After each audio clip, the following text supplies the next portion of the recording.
problems today as they were quite a number of years ago now, when this dialogue first took place in around 1972, 1973. So, in a sense, not much progress, you'll find, has been made in terms of the situation in 1972, 73, and the situation now. But there are still burning problems and need to be carefully considered. So the first one, which we're going to in some detail, is the great problem of the mass media. How much freedom, if you like, they deserve, and how much they should be given. What is the ideal? So, of course, it's common knowledge that the mass media is now at work throughout the world, even in the less fortunate countries of what is sometimes called the third world. The mass media is used in order to inform the public, even in quite primitive areas these days. It's a fact, isn't it, that if there is a coup d'etat, nearly always you'll read in the papers that the first place the army of the leader who is trying to seize power goes to is the radio station or television station, because it's such a crucial point of control over the minds of the people. That is what they're thinking, isn't it? And it's true. So this problem of molding or bending the minds of the people through the mass media is the crux of the matter, the crux of the problem. How can we safeguard in a democracy that use of the media in order to pervert or distort the minds of the people? And I think people themselves are probably very sensitive about it, certainly in my generation, because the most incredible classic example in modern times or recent times of the media being used to distort the minds of the people was during the Nazi regime in Germany. The magician in that respect was a man called Goebbels, who was really probably the most important and powerful man at the side of Hitler. He was very intelligent, very warped, and he used the mass media with incredible results. So incredible, I think, that the German people of that generation, let alone later generations, these days can't believe how it was that their minds were so confused and distorted. So he used, of course, in those days there was no television to speak of. It was press and radio on a mass scale. People of Germany were perfectly ordinary people like us, brought up in a basically, fundamentally Christian culture, like we are, because Christian culture still exists here, doesn't it? People who were leading ordinarily, many of them, what you would term good lives as good citizens. Yet, the vast majority of them, there can be no doubt about that, the vast majority of them were somehow made to accept the Nazi regime and all that it did in terms of imprisonment, torture, slaughter, and racial discrimination. Somehow or other, they were able to turn their heads the other way and still actually support the regime, even though they might deep in their hearts not have agreed in it. Somehow they were made to turn a blind eye on those deep feelings and to act in exactly the way the Nazis wished them to act. Of course, there was a huge element of fear in them doing that in many cases. But in many cases, they really felt, I think, that somehow or other this was the destiny of Germany. And the propaganda was constant. unceasing, and often very clever. So Goebbels played on three, if you like, loopholes in the German mind at that time, which were generally weak spots or sensitive spots in all the German people. The first one was that Germany had lost World War I. And Germany, of course, like all nations in those days, were proud people. Nationalism was at its height. They were proud people, proud that they were Germans. They were proud in their abilities as a nation to organize armies and fight wars, which were part of life in those days. So it was a tremendous blow to their spirit that Germany was defeated. That was point one. So, developing from that,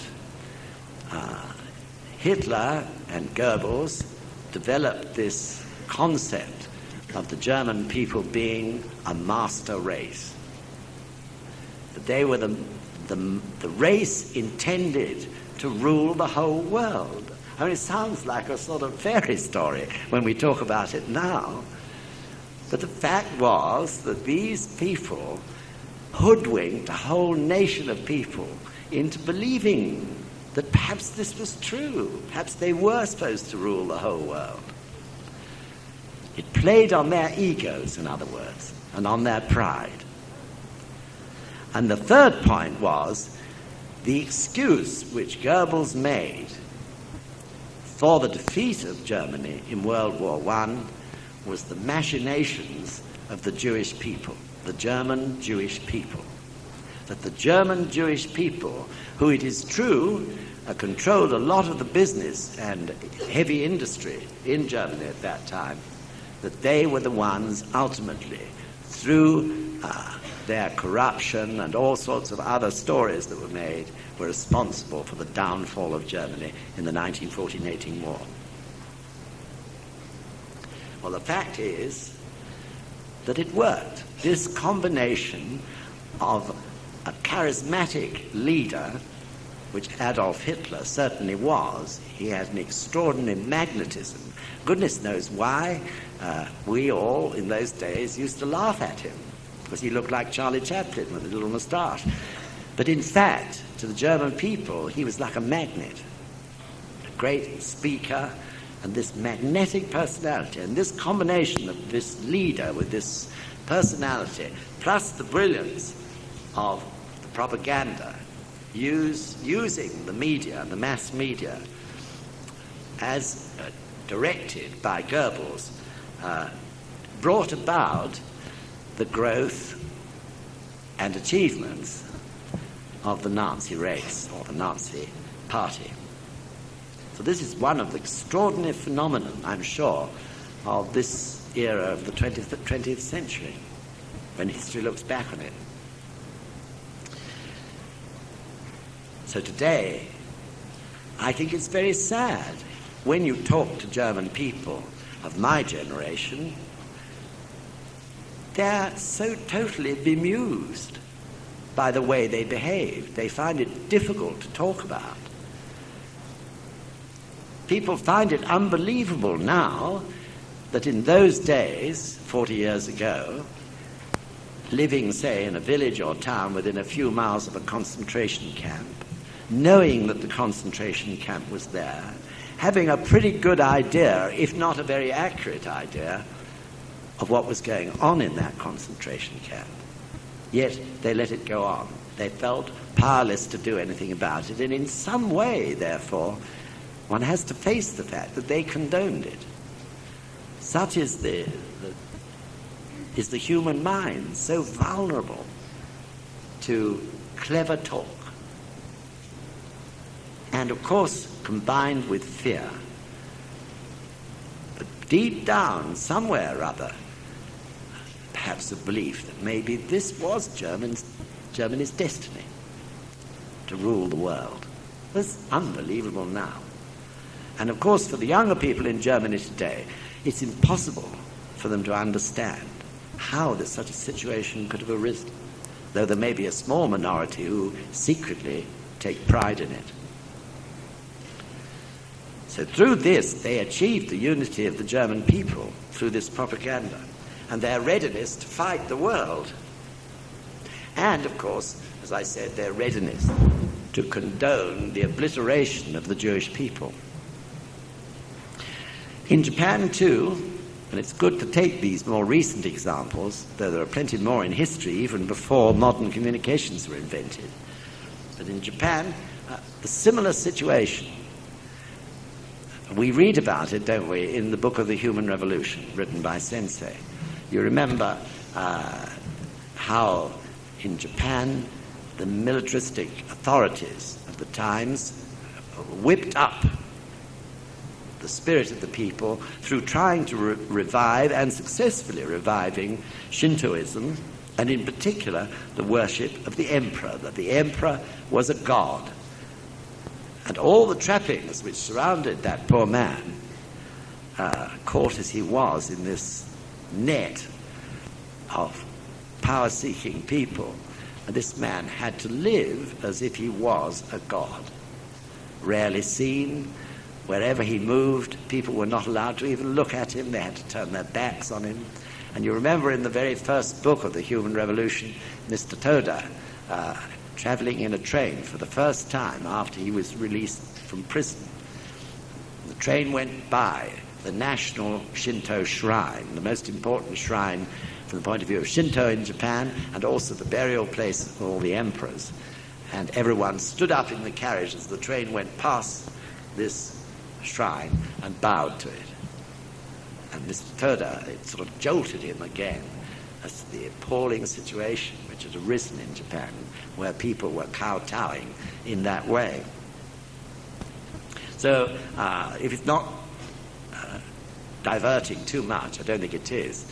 I was telling the young men earlier on this afternoon about my wife Mitsuko's experience during World War II, because it also has a bearing on the effect of propaganda, the use of the mass media on the people.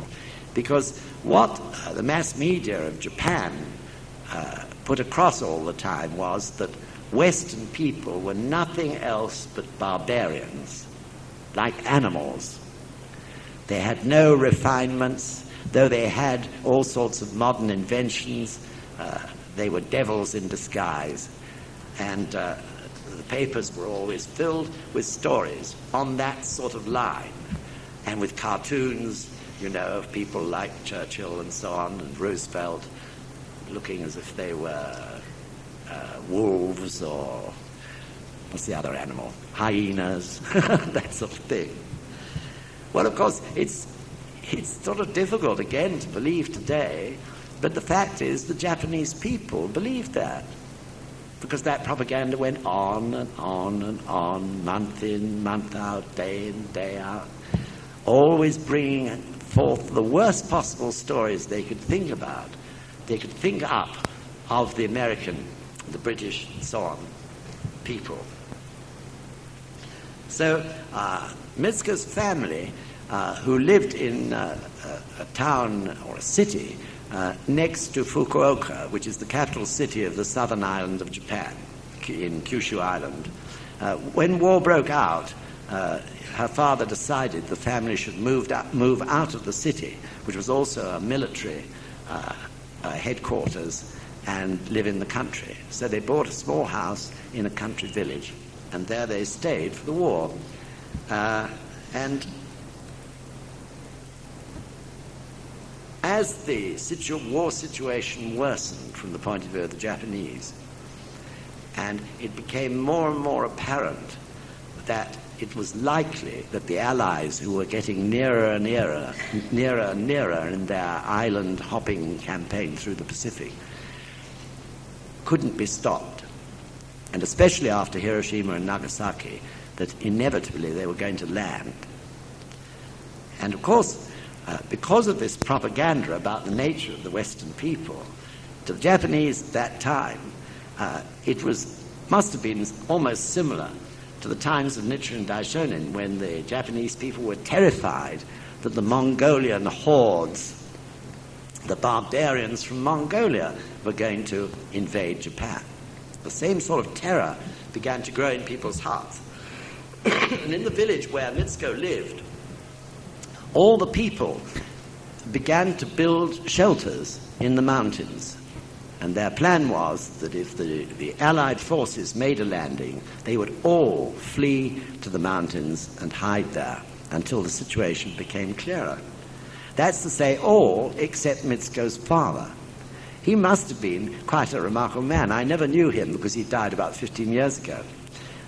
More than 15, 20 years ago now, before I married Mitsuko. So, father said, no, we stay here. Never mind what anyone else wants to do. We stay here. And when the family sort of pleaded with him to allow them to run to the mountains too, father stuck his ground. And he said the Americans and the British and the Australians are human beings. We're human beings too. Therefore, he said, I don't believe the stories are being said. And we'll stay our ground and we'll try to make friends with them when they come. Well, this is an extraordinary situation right in the country, miles from anywhere this village is. And everything, after the news that the Allies had landed, was absolutely silent. The people all fled from the village, disappeared completely. And there was Mitsuko and her family.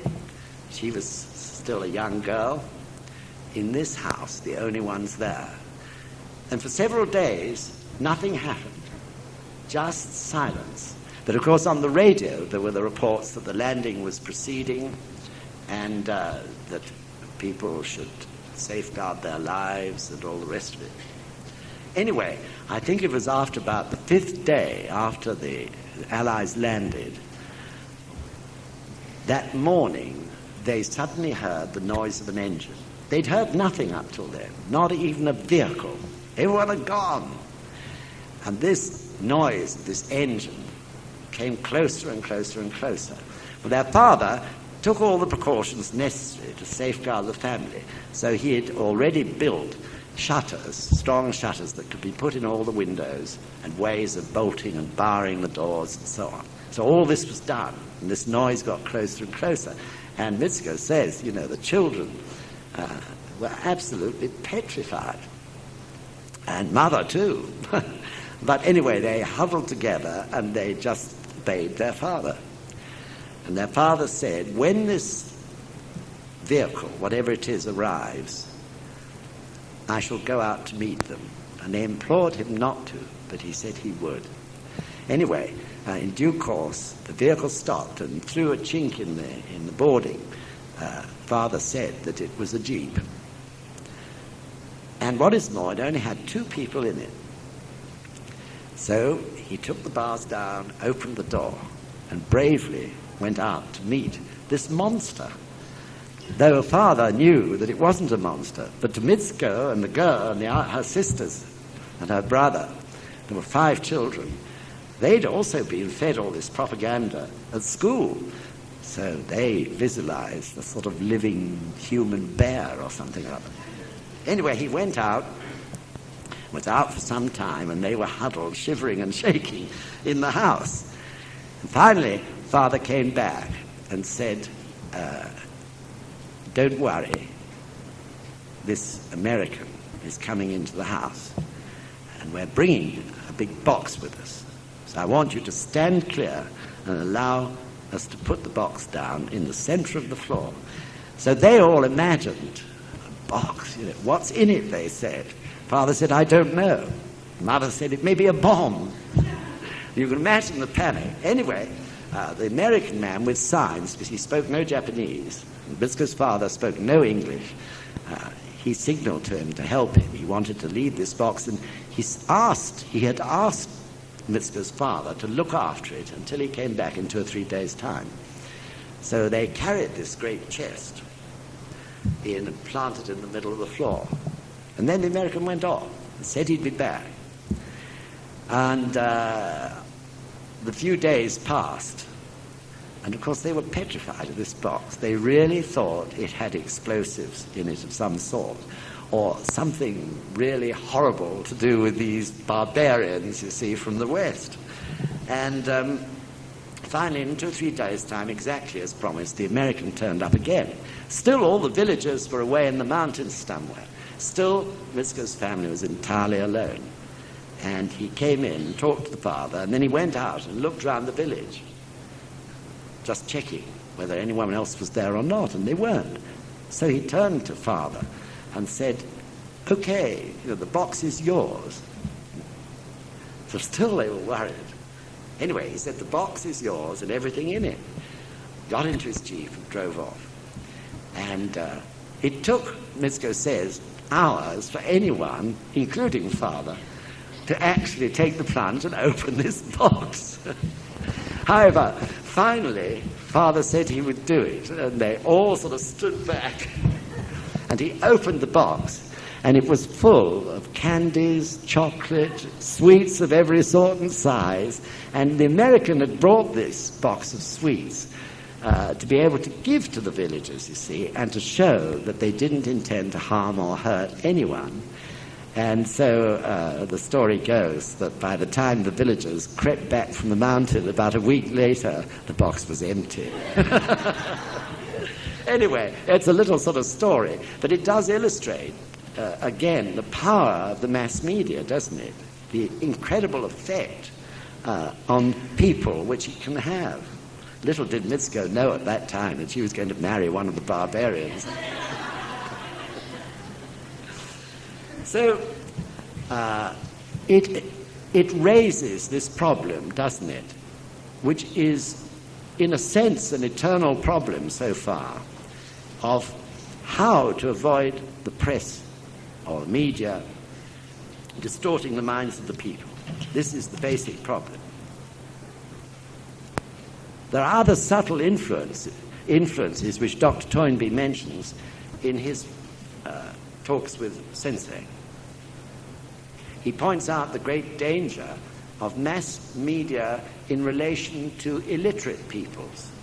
They are particularly vulnerable in a sense, even though the mass media may be doing their utmost to present a fair view. If the people are illiterate and can only listen and not write or read, then the rest of the people who are not listening to the radio broadcast must pass the information on, mustn't they, by word of mouth. And we all know that word of mouth can distort things, almost unthinkingly. We even find in SGI-UK sometimes messages are passed by word of mouth, and by the time it gets down the pipeline, it's coming out in a totally different way.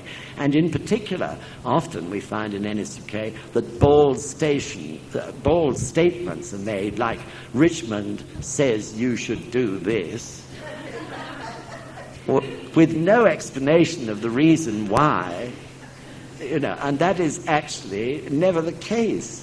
We always go to the greatest pains to explain the reason why everything is proposed.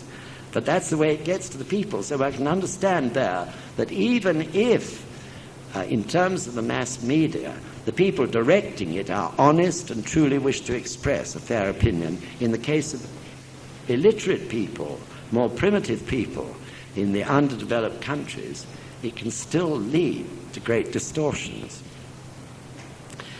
There were many such cases, for example, in India at the time of independence. Have you all seen, or have any of you seen the film Gandhi? Yes. Well, at that time, and at that time, as you know, the Hindus and the Muslims spent weeks and weeks and months doing nothing else but massacre each other. And I think I talked about it in an earlier lecture. But this was often through misinformation being passed on by people who were illiterate. For instance, an illiterate person who couldn't read and write heard on the radio that in village X, the Hindus had slaughtered all the Muslim families, men, women and children alike. So immediately they heard that news, which may have been totally inaccurate. It could have been perhaps one person being stoned. But it came through in the end as just mass slaughter. And so the people of the village who received that message took up their axes and their pitchforks and their primitive swords and whatever else weapons they had and marched towards the next village, which happened to be a Muslim village, and slaughtered them. This sort of thing went on all the time, I know for a fact.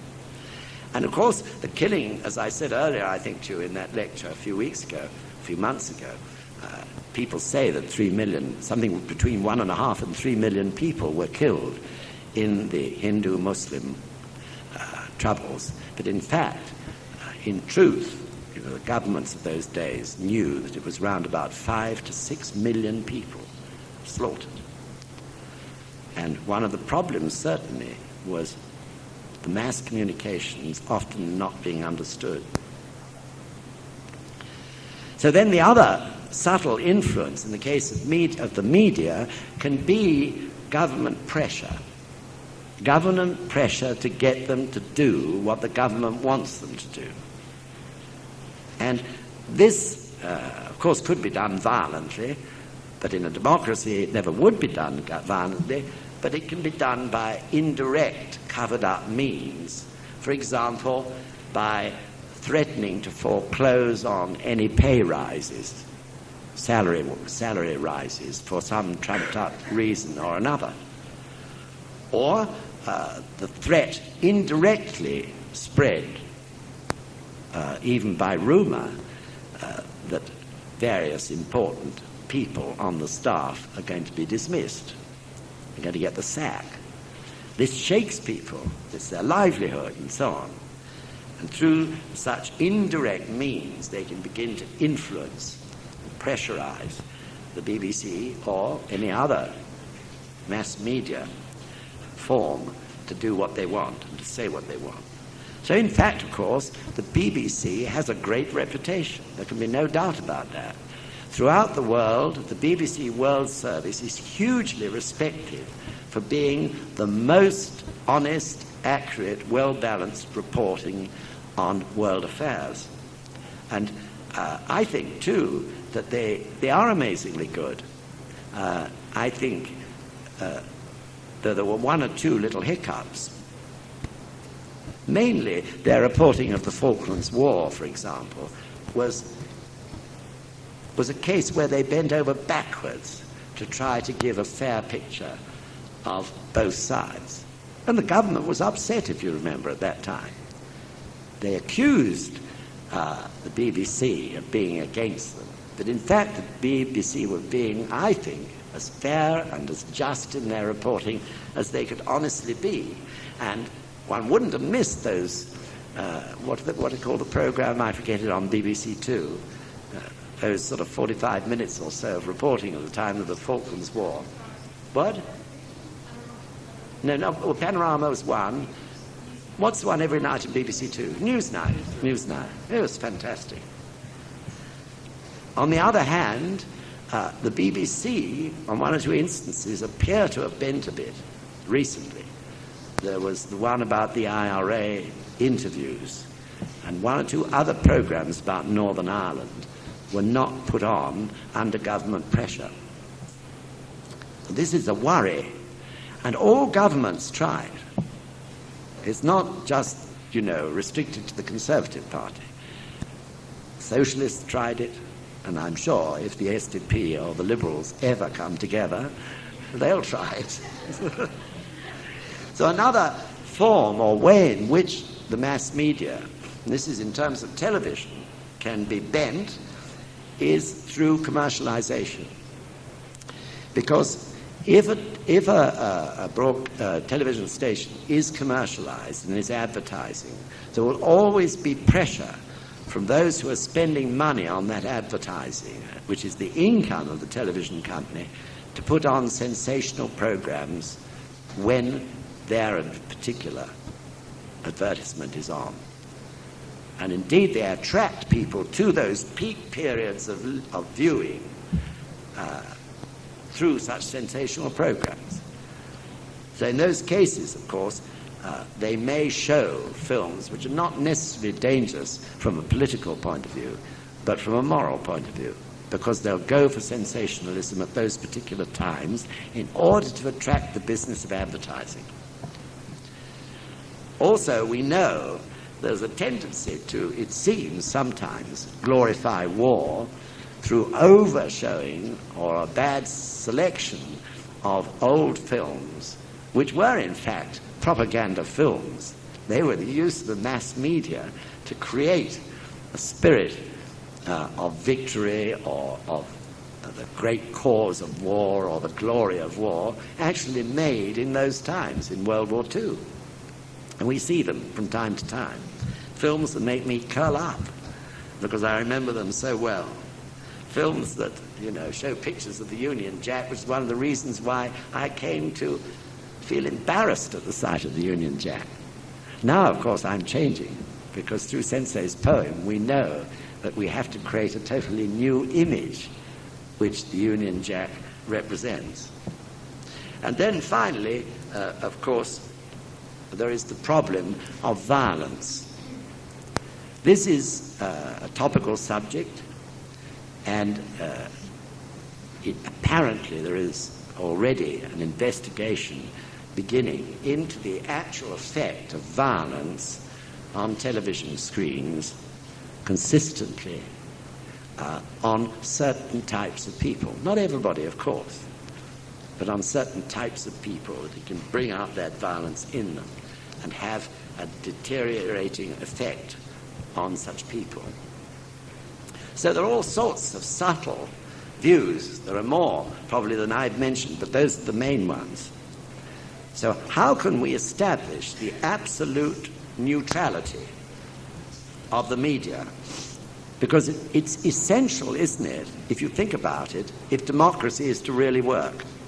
Without that, it's very difficult to steer a true democracy, because the democracy is based on the concept of the people having all the facts and making their own decisions. So if the facts are distorted, the whole thing is destroyed. And this is a problem, and it doesn't occur yet. The BBC is sponsored by the government and funded by the government. We've already heard the weaknesses of commercial television. I'm not saying commercial television is wrong, but what I'm saying is it's not the right place to expect to get really accurate reporting. But the BBC should be, and that is the purpose, that it isn't commercialized. So it's a question of money in the end, of course.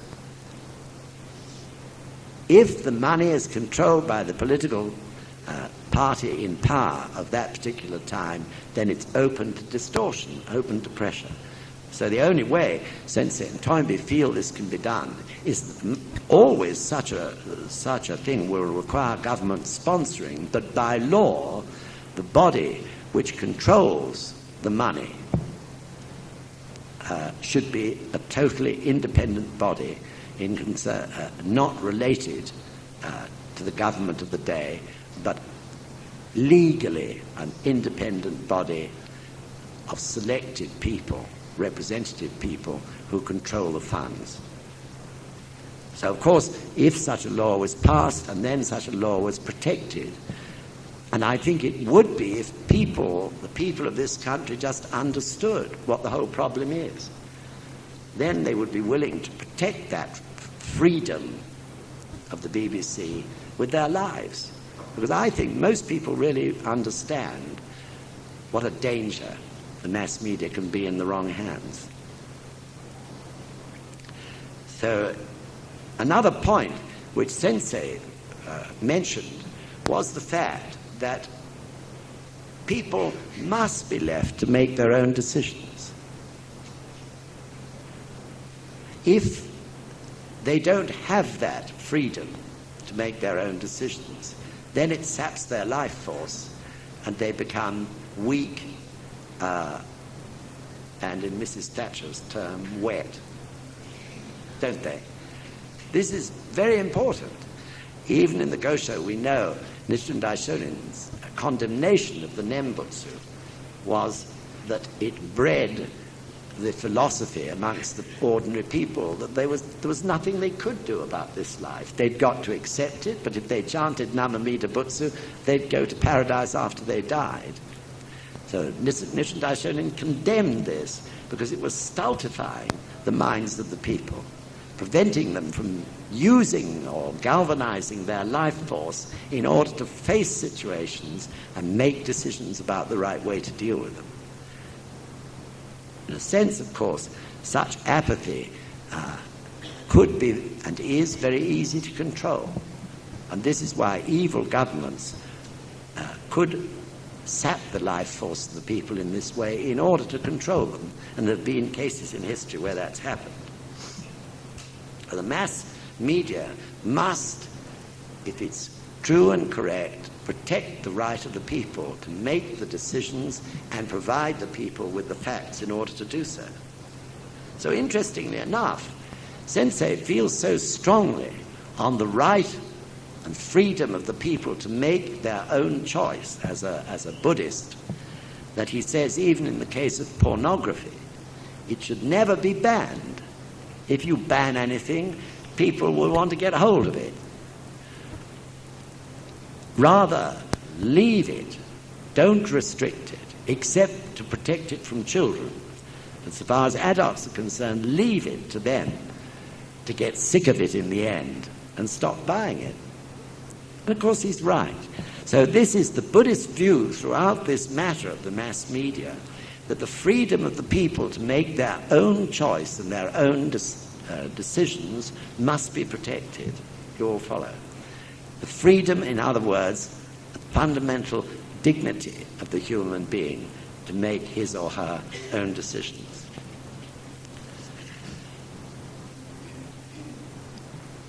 So how to establish such respect for life, such respect for the dignity of life in the people and in governments? They have to reach the conclusion, Toynbee and Sensei, in the end, that it can only be through a true or correct religion.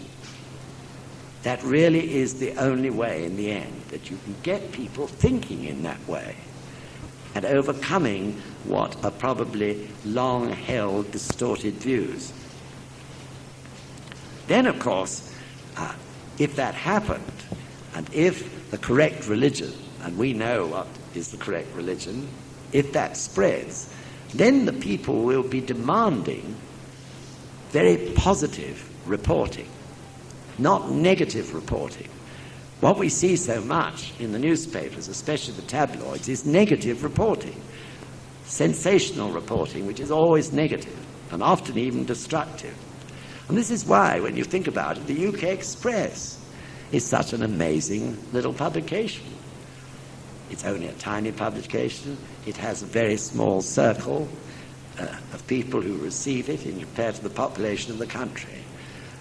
But it's a unique publication, completely, because it is entirely devoted to the positive aspect of life, to confidence in the future, to courage and so on. And people like it, actually. People like it, don't they? Not just members. So two famous Japanese ladies in Scotland, Mrs. Porteous, who's now a chapter leader, and Mrs. McKinnon, who is a district leader. And these two Japanese ladies, I don't know for how many years, have always bought, I don't know whether they still do, but for years and years and years, they used to buy between them 100 copies of the UK Express. Always. Every month without fail. And then they would distribute these UK Expresses to the butcher, the baker, candlestick maker, to their neighbours, pop them through their letterboxes. And then one month, I can't remember the reason for it, perhaps the UK Express never arrived and these people never got their UK Express. And Mrs. Porter said everyone was ringing her up. These people who had received this and had read it for so long saying, Where's that wonderful magazine that you're always putting through my door? I haven't had it. You know, has something happened? Has it gone out of print? Or they were so worried and wanted it, you know, to see it so much. So it just shows what an effect that little magazine has on people. I'm sure you all have experiences of non-members finding it very attractive and very inspiring. And this is missing from the press, isn't it? So I wonder, how many of you here, are any of you here involved in the mass media? Can you hold up your hands? Oh, wow, lots. I said this to the young men's division, and there was no one in amongst them at all in it, strangely enough. Can you hold your hands up again? That's wonderful. Great. Because this is the solution, isn't it? In other words, as the years unfold ahead, we want lots of members working in amongst the mass media, because inevitably then, gradually, it'll be a gradual process, no forcing of it, but gradually, the wisdom of the Causton will be reflected from each one of you. You might find it hard to believe, but it naturally will. The way you talk to other journalists over a coffee, or the way you may make a suggestion even to your manager or your director, will have something quite new in it, a new dimension, which other people haven't thought about before. Or if they've thought about it, they've dismissed it. But the way you put it across will have the power of the Causton behind it. And therefore, through that, gradually, over the years, you can bring about great change. So I'm thrilled that there are so many of you involved in the mass media. The more the merrier.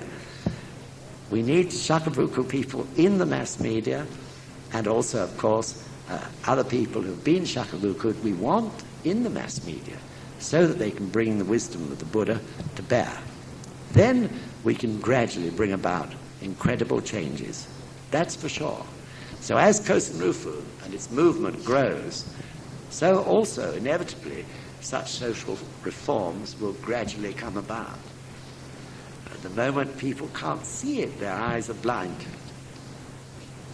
So we'll stop now for the usual coffee and start again in about 15 minutes. Okay? Thank you very much. Thank you.